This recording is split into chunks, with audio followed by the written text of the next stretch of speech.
ऊंट और सियार की कहानी।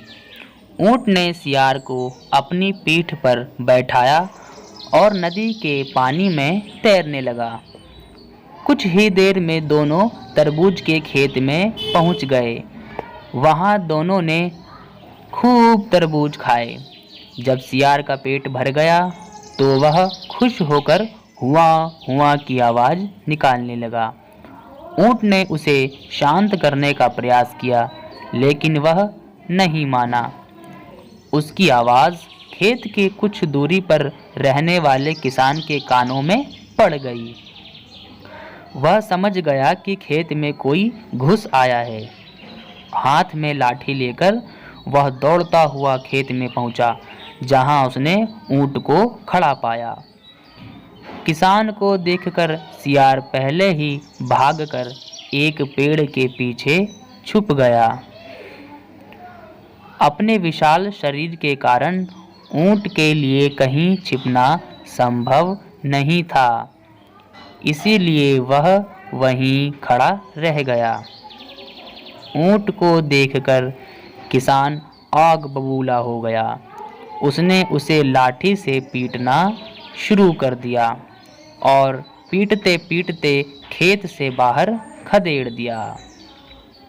ऐसी जबरदस्त धुनाई के बाद बेचारा ऊंट करहते हुए खेत के बाहर खड़ा ही था कि पेड़ के पीछे छुपा सियार चुपके से खेत से निकलकर उसके पास आ गया। उसने ऊंट से पूछा, तुम खेत में क्यों चिल्लाने लगे? मित्र, खाने के बाद अगर मैं हुआ की आवाज़ ना निकालूं तो मेरा खाना ही नहीं पचता, सियार ने उत्तर दिया। उसका उत्तर सुनकर ऊंट को बहुत क्रोध आया, लेकिन वह चुप रहा। दोनों जंगल लौटने लगे।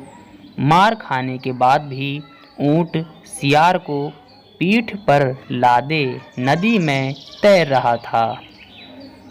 सियार मन ही मन बड़ा खुश था कि ऊंट की पिटाई हुई।